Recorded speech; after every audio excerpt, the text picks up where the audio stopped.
They established a life here for 4 years. 20 years. Or how about the most recent ones even? And then all of a sudden you're getting hunted down. Yeah. Hunted down. Everybody who has a heart sees that and goes, that can't be right. That can't be right. That can't be the only way to do this. Right.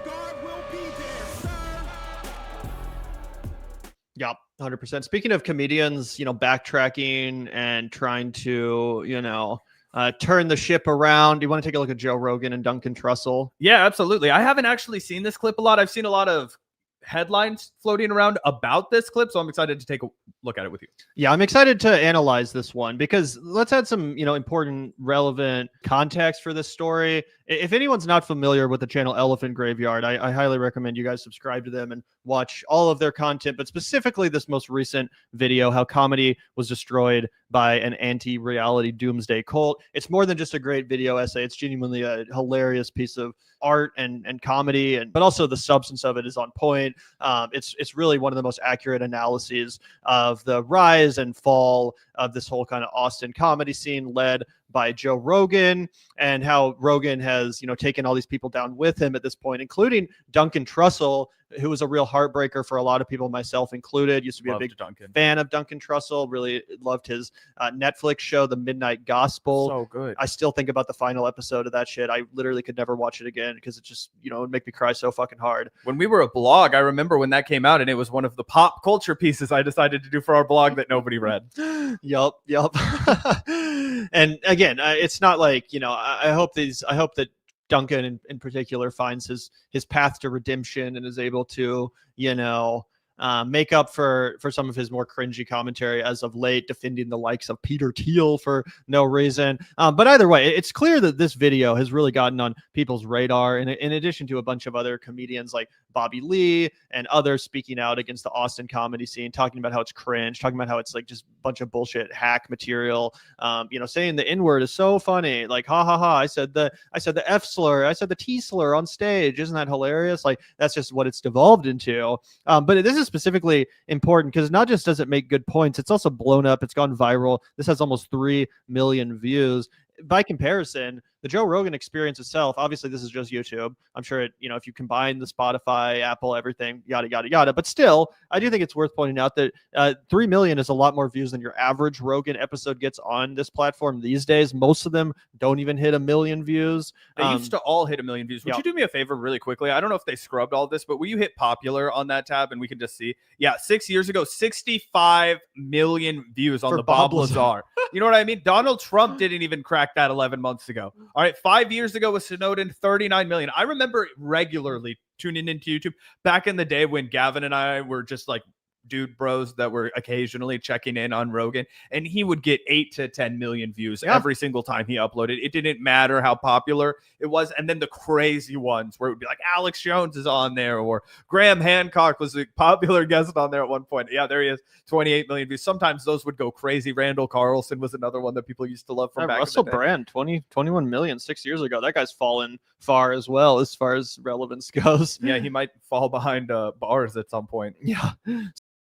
So again, my point is not to say that, the Joe Rogan Experience is irrelevant. Now, obviously, a lot of people watch this fucking show. And that's the other thing. Like, I was watching this episode. You guys can see how far I made it in yesterday while I was playing Wolfenstein. I believe I just had this on. And dude, this is like easily the worst Rogan episode I've ever seen. Like, it is the most cringy, awkward, try-hard bullshit, so clearly trying to recapture the magic of yesteryear, like just desperately trying to make it seem like, oh, we're just the same, quirky guys we always have been. But it's so clear how much has changed, and they're not addressing the elephant in the room, the elephant graveyard in the room, right? They're not addressing that. So it's just like this weird thing where it's like, the costume's been ripped off.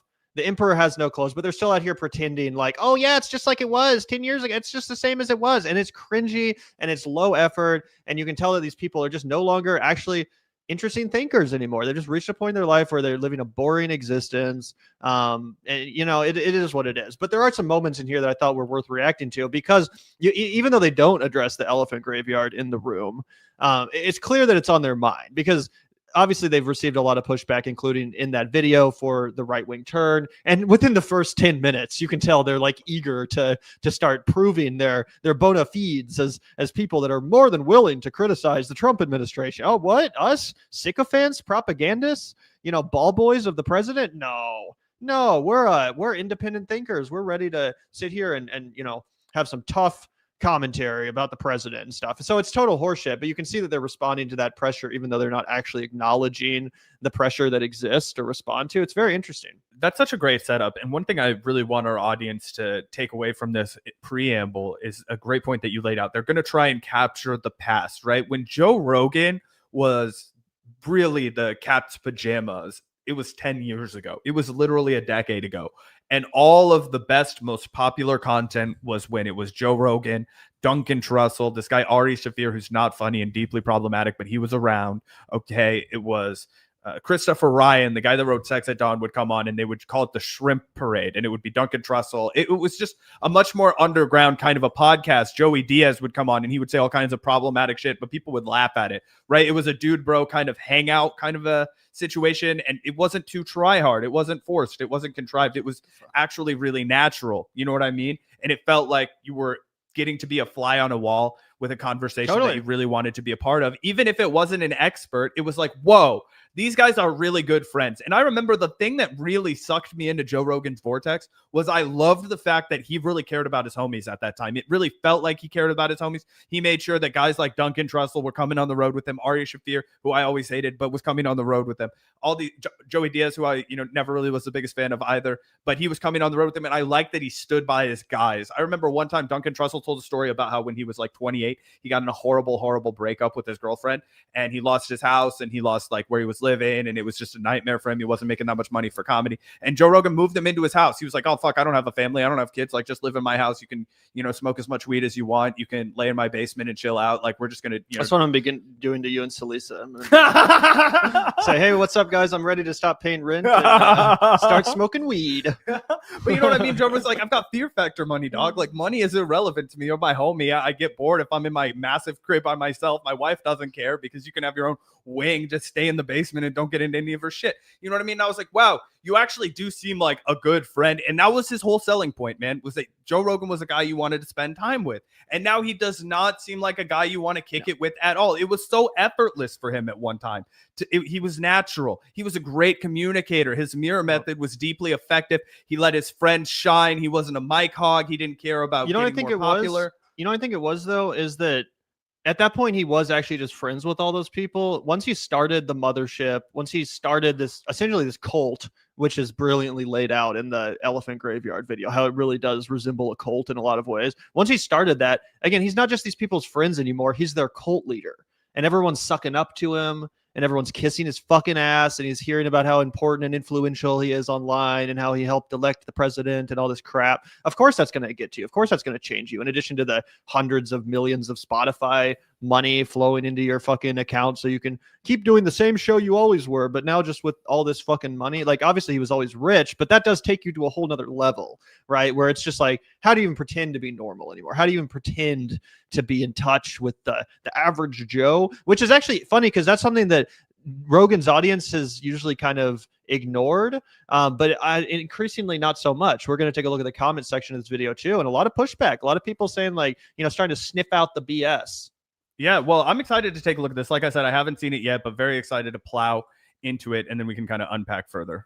Yeah, let's take a look. Probably about 5 or so minutes, or maybe 10, who knows. But yeah, they again, this is 6 minutes into the conversation. Randomly, Duncan Trussell gave this like a weird explanation of Marxism. So I skipped over that. This is right after that. And here they're about to start talking about the immigration and ICE debacle with Portland and Chicago and all that stuff. Do you care if we turn off the subtitles so it doesn't trigger me? Oh when it yeah, cuts off? No, Sorry. I didn't realize they were on. All right, let's go. Came into this country because they were told There we go. Sorry. that the borders were open. They established a life here for 4 years. 20 years. Or how about the most recent ones even? And then all of a sudden you're getting hunted down. Yeah, hunted down. Now this, and let's just. Well, wouldn't that start this idea as well? Wouldn't that feed into the idea Well, yeah, of dissolving the state? absolutely. you're watching this shit, you know, and you're high as a kite. You're watching this stuff. And let's just say that this appeals to a lot of different people, by the way. Let's just say you're the garden variety InfoWars person. You've been listening to Alex Jones, or Right. you've read Behold a Pale Horse, or you have any kind of connection to conspiracy prognostications, which all say at some point there's going to be martial law, troops in the streets, Right. and you're seeing this play out. And so, my God, and even worse, imagine you're in the fucking military and you actually join the military. You're one of those people. September 11th happens. You're like, I'm going to defend this country. Can you pause this? And suddenly, You're one of those people who 24 years ago, and how long does Duncan think you serve in the military? Well, bro, on September 12th, 2001, I enlisted, and now Trump sent me to Portland. Like, dude, come on, at least try a little bit harder. Yeah, I mean, I get the point. I know, I'm kidding, but I get the point he's making. But that is funny. Yeah, you'd be pretty old at this point. You'd be like in your 50s or some shit almost. Yeah, you would be way too old to get a deployment on the street at a whim. You've either retired or you are in charge of shit. September 11th happens. You're like, I'm going to defend this country. And suddenly, you're in a bus going to Portland. You know what I mean? Like, I don't think they want to be there. If I had to guess, it's got to be a weird feeling to be in your own country with like military grade weaponry, looking at people in duck costumes. Yeah, it's a very blunt instrument to deal with a very complex problem. And, Yeah. And first of all, it's the way. And also, I like how even as they're acknowledging how fucked up this is, they still can't be totally honest about it, because like it's a blunt instrument for a very complex problem. What is the problem in Portland that's even being addressed? Like, again, literally dudes dressed in frog suits dancing on the street. Like, there is no problem in Portland. Maybe you could make an argument that, we need to reform the border or some shit. Like The border between Washington and Portland. No, but like at least that actually is something that could be resolved, in different ways than the theories they have. But you know what I'm saying? Like, there you could say there's a problem. Like, what even is the problem in Portland? There's not that many fucking immigrants in Portland. It doesn't border the southern border. Like, it's not on the southern border. There's no fucking Antifa war as we've been led to believe. So even here, it's like, no, it's just fascism, bro. It's not a blunt instrument to deal with a complex problem. There is no problem, and it's not complex. It's just a soft rollout of fascism. And Joe Rogan used to love to hammer Joe Biden for dementia. He used to love to hammer Joe Biden for any kind of visible cognitive decline, right? Anytime that Joe Biden, because Joe Biden, he had a stammer, right? That was actually one of the more based elements of his story, if he had one, was the fact that he overcame that, right? I talk funny sometimes. I admired that about Joe Biden, probably the singular thing I admired about Joe Biden. But as he got older, his dementia was really bad, and he used it as an excuse, and yada, yada, yada. Joe Rogan used to hammer him for it constantly. What's so crazy about this discussion, and maybe he brings it up because, again, I haven't watched this yet, was the entire reason Donald Trump did send people to Portland was because he was deceived by the people closest to him. And he was like, look at this footage of Antifa taking over Portland. We have to do something about it. And in reality, it was footage from the George Floyd protests in May of 2020 when, shit was popping off in Portland and people were really pissed off. So he sends all these National Guardsmen there because of a delusion, because he is a man of, very little cerebral prowess left at this point in his life. Yeah, 100%. 100%. Let's see if Joe brings that up. Let's just talk about the immigration thing. The way it looks is horrific. When you're just arresting people in front of their kids and just normal, regular people that have been here for 20 years, that everybody who has a heart can't get along with that. No. And I literally feel like I'm living in a fucking simulation, just a never-ending cycle of deja vu, because you guys will remember this very analysis from someone. I think it might have even been Joe Rogan. And Duncan Trussell. I can't believe this. It's crazy. It's like we literally just found ourselves right back in the same place, like a couple years into the Trump administration. I support a lot of what this guy's doing, but ripping parents away from their kids, that's fucked up. No one with the heart supports that. You're not on the human team if you support that. I remember that from Joe Rogan. We played it on our show right after he interviewed the president. We were like, why didn't you bring any of this up? Why are you not talking about this? You used to believe this. You used to say it all the time on your show. How did you become a border fanatic? And he totally did. He didn't have a real personal argument for it, but he'd be like, somebody's got to do something about it. It's getting crazy. It's getting out of control. And then he would let his guests spill all kinds of diarrhea out of their mouths about, oh my God, all these criminals are coming and they're murdering our children and they're going to come for your wife and your children too if we don't do something with these gangs of thugs. You know, it's just like, it's crazy because like as fucked up as Trump's first administration was, like he didn't, like Joe Rogan voiced this criticism again during that first administration. And then the second time around when Trump ran, he did not tamper down the anti-immigrant rhetoric at all. If anything, he fucking accelerated it. He put it into fucking overdrive. He was talking about how the innocent legal immigrants of Springfield, Ohio are eating cats and dogs. He was literally running on the phrase mass deportations, poisoning the blood of the nation. Poisoning the blood of the nation. It's genuinely insane. And again, Joe Rogan's about to claim that, I had no idea. I really thought it was just going to be the MS-13 terrorists that were getting deported. I'm like, then you're fucking stupid. And you should never open your mouth about politics ever again. If that's really the case, which obviously it's not. He's gaslighting us all into thinking that he wasn't complicit in the second election of modern day Adolf Hitler. That's what's really going on. But even if that was true, again, that should be a reason for you to shut the fuck up. Maybe just delete your podcast. Everybody who has a heart sees that and go, that can't be right. That can't be right. That can't be the only way to do this. Right. Because you have to think, look, yeah, we have to have a border. Yes, it should have been secure. Yes, they should make sure you know who everybody is before they get in. Yeah.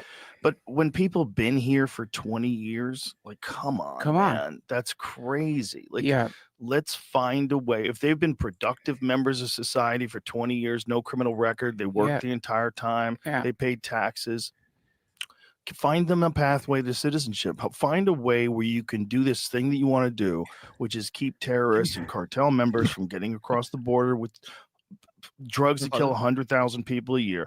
It's crazy. Okay. Pause it really quickly. This is Kamala Harris's plan for the border, right? This is honestly, he's slightly to the left of what Kamala Harris's real plan was. This is more along the lines of what Barack Obama ran on in 2008. Like Barack Obama, of course, we've got to have border security, but let's let room for dreamers. Or let's let people dream. Yeah, this is just the pre-Trump status quo that he's defending, which everyone was acting like we needed a change to the pre-Trump status quo. Including Joe. Yeah, exactly. When it's like, yeah, that was kind of how it was going. It's so fucking crazy to watch this. Again, now that the tides have turned and now that they see people reacting negatively to images that look like they're fucking straight out of Nazi Germany or like right before the Revolutionary War, all these redcoats on the streets, terrorizing innocent people, kidnapping innocent people, abducting innocent people, beating people, pepper spraying innocent protesters wearing inflatable costumes. Like now, of course, he has to be all concerned. This is no one with a heart supports this. No one with a heart supported Donald Trump, you stupid piece of shit. And you supported Donald Trump. So what does that say? But also have a fucking heart, because if you don't, you're not going to get anybody on your side.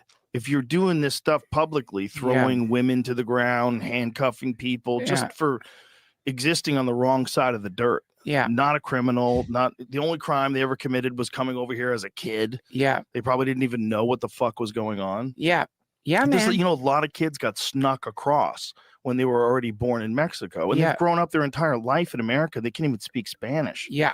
And they could get sent back. They are getting sent back. That's it. You're describing exactly the reality.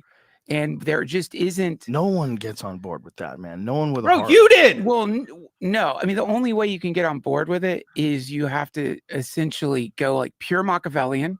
The argue. Oh yeah, and speaking of Tom Homan, we're about to hear Duncan Trussell weirdly try to like justify Homan's logic or whatever. It's very bizarre. You're about to see what I'm talking about. But again, it's weird. And if people are watching this and they're like what the fuck is wrong with you guys? Like, you want them to turn on Trump or not? Like, do you want them to keep doing like pro-Trump propaganda? Like, is that preferable to you? Obviously not. I'm glad that Joe Rogan and people like that are realizing that it's completely unpopular and not something you want to be associated with to cheer this on.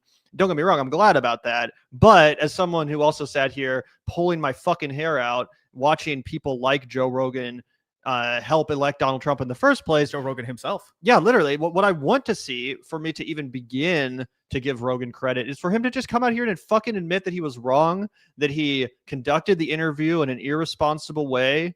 Again, it's kind of like the Bill Burr thing.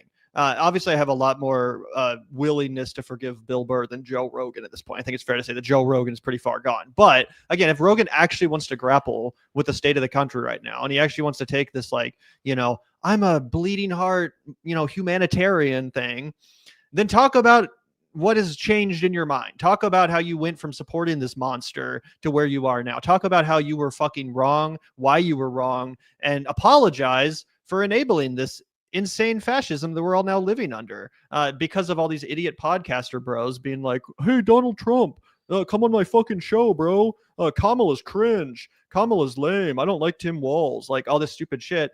Again, actually be honest. There's something to be said for being vulnerable. I actually think that people like it. People reward it when you're willing to sit there and say, hey, I fucked up. Let me walk you through my thought process. Here's the pressure I was under. I genuinely think that people would at least respect that. Again, I would never forgive Rogan, but if he's going to have this conversation, he can't just sit here and gaslight us and act like, oh, this is who I've always been. I didn't just participate in helping to elect this monster. Oh, 1,000,000%. You can't let these guys just wash the blood off of their hands. Just because you apologize for something, just because you seek forgiveness, it doesn't mean you didn't do that. You don't get to change time. You don't get to paper over it. That is a big part of Joe Rogan's legacy. When people think about Joe Rogan and his history as a media figure, the Donald Trump interview will be a defining moment.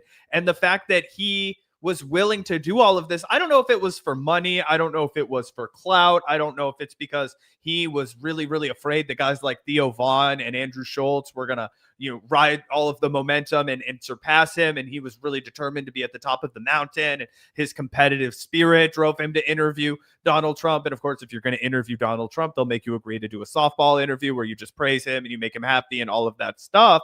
But for Duncan Trussell to say there's no way anybody could support this unless you're Machiavellian, you're sitting across from a guy that supported this. I believe tepidly in your own way, you supported it by going along to get along because you still wanted to get your kickbacks from Rogan and his crew. So you supported it. And what it really was, what it boiled down to was two things: greed and momentum. The momentum of the crowd you were in, right? People always say you are the mean of the 5 people you spend the most time with. That's totally true for people in media. Who do you broadcast with the most? Those 5 people are going to have a huge sway over where your worldview goes. Joe Rogan, Duncan Trussell, they decided to go with the Andrew Schultzes, the Tim Dillons. They decided to go with the, oh, wow, Tucker Carlson's breaking this way. I think I might break this, whatever, right? I'm going to follow this momentum because the liberal audience already has turned on me. So I'm just going to follow this like salmon swimming upstream. And that's where it got him there, because he was just willing to do what was best for him. What was the next best thing for Joe? It was selfish. It was driven by narcissism. But that's how I think so many Americans got to this point where it was like, you were willing to look the other way. You were willing to go along to get along, go along to get along. Oh my God, now it's horrible. And we're actually getting what this asshole promised. Yup. But just in case you didn't actually understand the logic behind the Trump administration's fascist approach to the border, let's have Duncan Trussell do his best to kind of explain it. Here's the argument, and the way I just gave an argument for Marxism, which I am not a Marxist. I heard a great interview with the guy running ICE on NPR, which I thought was wild. NPR had him on, and they gave him a fair interview. I figured they would be all up his ass. So his defense of the Machiavellian tactics that are being employed right now is that he apparently has worked as some kind of border agent for 20 years. He says, you could hear it in his voice, man, it fucked him up. He's like, I've seen the back of trucks filled with dead bodies. Oof. You know what I mean? With children there who died, no oxygen. I've seen these horrors that have come from the open border and how awful it is. If we give any semblance of compassion or mercy for the people who've been here for 20 years, for the people with kids, the kids who get any loophole that we convey is going to produce more people trying to come over the border. And many of those people are going to get killed. They're going to, drown. There will be many deaths because of it. It all makes sense now. I got to come out here and say sorry to Tom Homan, sorry to Donald Trump. I simply misunderstood the approach. I get it now. If we're not incessantly cruel to innocent people that have lived here for 20 years, then how else are we going to prevent future harm done to, people that are just now trying to make their lives better. How could I not, realize this obvious, brilliant master stroke of logic that's been employed here? I guess we really are just, it's all actually about humanitarianism. Yeah. It's got to break some eggs to make an omelet. You know what I'm saying, bro? But also, if we take a look here at the comment section, you'll see that, people are, not exactly thrilled with Duncan and Rogan here. This one says, 2 guys with private security living in gated communities telling us what we have to accept. Damn, first time in 10 years, I feel like Joe is detached from reality. He needs to eat more shrooms or whatever to humble himself. Glad the comments are calling them out. These millionaires are tone deaf. Their suicidal empathy no longer represents the mainstream. Fled LA because of the policies he voted for, and now he's in Texas trying to turn it into the place he fled. Hold on. My kids are with me, so my crimes are nullified. I'm a fan, but it's funny how Joe never acknowledges that he's uber rich when having these discussions. Joe has the same opinion on illegal immigration that all rich people that don't have to deal with the consequences of it have. So again, this one seems to be from a right-wing perspective. Almost all of them are, I think. Yeah, it seems like a lot of people are just pissed about this. All of them are mad that he's like trying to be empathetic to the immigrant community. Like, these millionaires are tone deaf. The suicidal empathy no longer represents the mainstream. These people are fucking freaks, dude. Joe Rogan's got some like crazy, hardcore, hateful people in his audience. And that's what happens when you kiss Trump's ass forever. That's so wild. Yeah. And a lot of these people, like, this is crazy too. Cause like they were just, it says Joe Rogan talking about fixing capitalism after taking $200 million contracts is wild. And that's true, but it's also like, Duncan was just kind of rambling about communism and Joe's like, yeah, what's that? What was that? Like, it's not like he was actually saying, here's how we need to fix capitalism. But this is the kind of audience he's cultivated now, where it's like all these people that are whining and pissed off and calling him out for whatever reason, some of them from the right. That doesn't seem like he has a big happy family anymore. It doesn't seem like the cult is really going all that well at this point. It seems like it's on the brink of total collapse, honestly.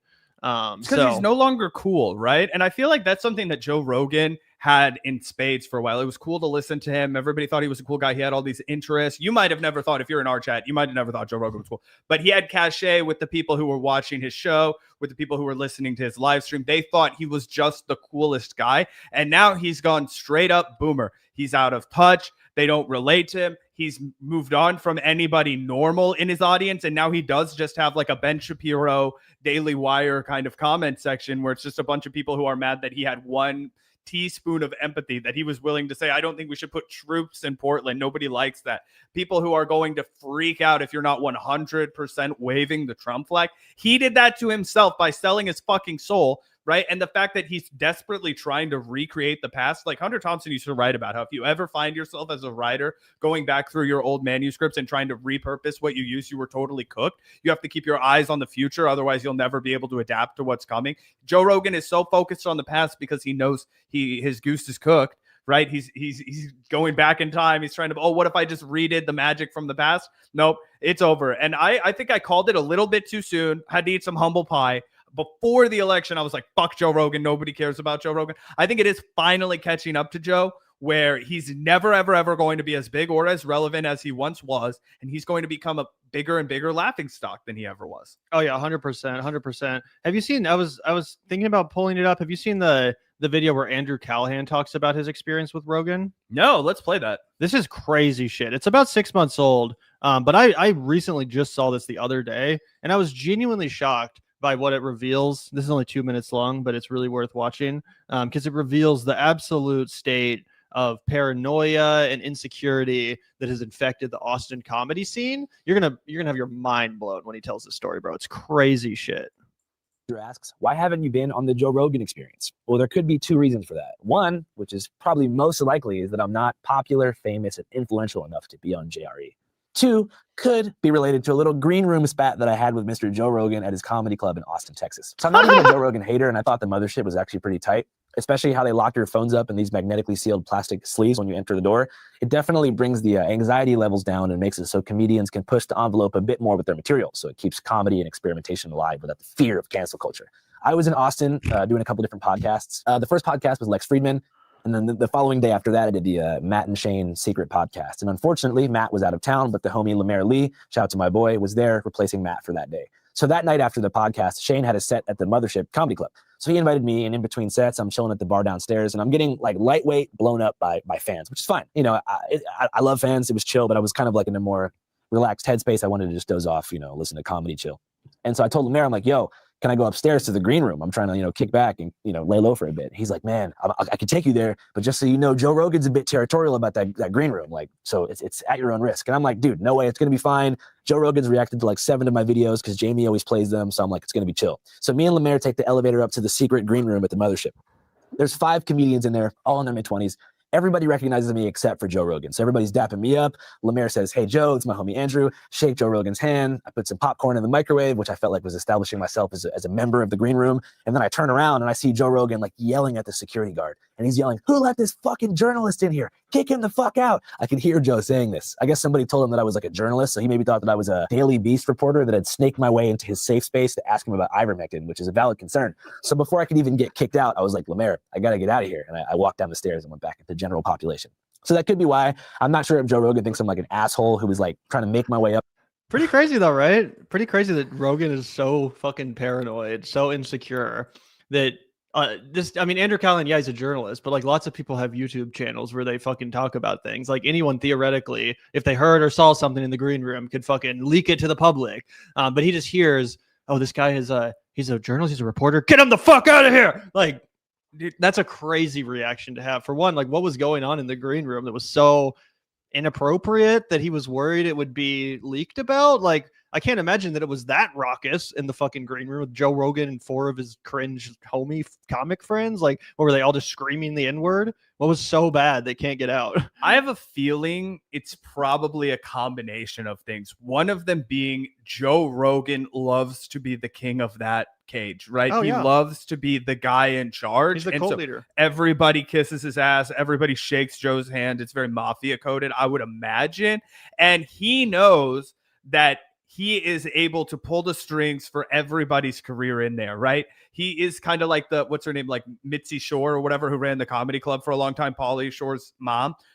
He is that person, but with a giant raging ego, a podcast, and a comedy performer himself, a comedy performer, if you want to call him that. Anyway, I think what it is he saw somebody who he could not control. He did not have enough leverage over Andrew to understand, like, hey, you're not going to say anything about what happens here because I'll fucking destroy your career if you do. All these young comics in their 20s, they are just going to kiss Joe's ass. They're going to do whatever he says because he could make or break their career. And it just seems like he has a weird fixation on, I'm going to be in control. I'm going to power over you. And it's something that he passed on to his number one henchman, Tony Hinchcliffe, who apparently runs the green room the same way Joe Rogan does when Joe Rogan isn't there. When I was watching Bad Friends or whatever the fuck that podcast is called with Bobby Lee and Andrew Santino, they had a guest on and she was like, oh yeah, I never want to perform there again. Those guys are all assholes. Like, I'm a comedian. I've been a comedian forever. One of my friends brought me back into the green room. And I just got fucking yelled at for going in there. And I was like, what the fuck? I'm a fucking comic. This is a green room. Like, chill out, dude. I'm here with my friend. Like, I don't give a shit about what you're up to. And they were like, fuck that. I'm never playing at the Mothership again. But they don't have to, right? They're a real established comic. And that's why Joe Rogan doesn't like that. They're like, you're not even fucking funny, asshole. That's why you had to start your own comedy club. You know what I mean? I'm going to go play a fucking arena after this. You're going to go play your own shithole comedy club because nobody cares about you. Yeah. Yeah. Either way, with stuff like that, I mean, it's funny because he's so worried, he's so paranoid about this like journalist like writing a negative story about him. In the process, he gives him a crazy story to tell, which is what we just listened to. Like, that's way juicier than I'm sure anything Andrew Callaghan could have like overheard and then leaked to his following from just being in the green room. Like, it's crazy that Rogan actually ended up giving him way more of a juicy story to tell and way more tea to spill on the guy and his stupid little fucking, comedy mothership fiefdom, which totally seems to be like, I mean, who knows, but I don't see it lasting much longer, bro. It seems like this whole scene is imploding. It's very quickly becoming like the consensus that the style of comedy basically just fucking sucks. It's not comedy. It's not. And most people are like, not only do they not want to be a part of it, it's actually becoming popular to call it out, almost to like work it into your routine to take a shot at these losers and the kind of comedy that they dabble in.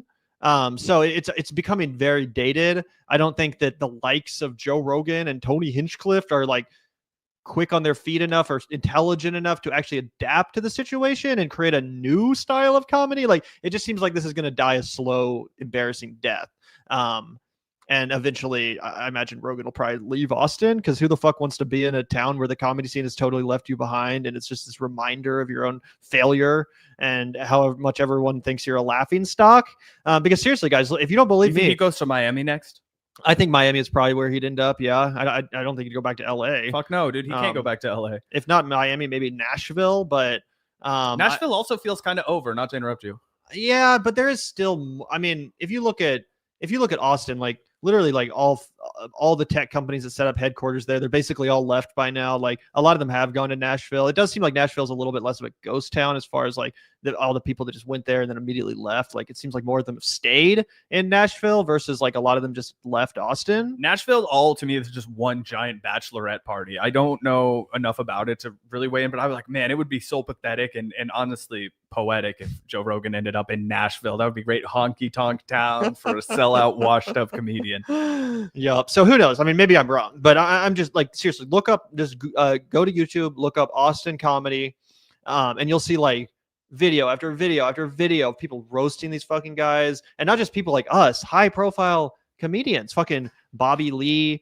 So I heard a story about how Shane Gillis actually like had to like push back on Rogan on stage the other night when Rogan I saw that shit. tried to make a trans joke. Shane Gillis was like, "What's so funny about that?" And then Rogan just repeated it, and Shane Gillis was like, "What's so funny about that?" Alpha. Yeah, exactly. Shane's actually funny, and he's actually got his own fan base, and he doesn't need Rogan. Exactly. Sadly, because of that policy that Andrew Callaghan talked about, where you can't actually have your phone you can't be recording. Obviously, we don't have proof that it happened, but people are saying that it did. So that's pretty interesting too. And again, I just imagine if this all this backlash, it's going to create friction between people like Shane Gillis and Joe Rogan, who are supposedly friends, but obviously Shane Gillis doesn't want to like throw his whole reputation in the trash to keep being a part of this stupid hack scene. So it's going to create friction. It's going to create drama. It's all going to come to a head. And I eventually think the whole scene will probably dissolve. I think it's already dissolving, and it's only going to get worse.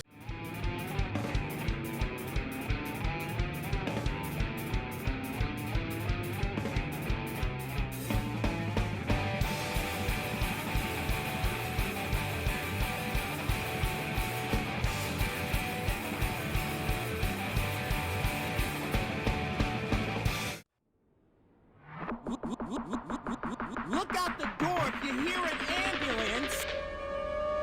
The Vanguard will be there, sir. The Vanguard will be there, sir.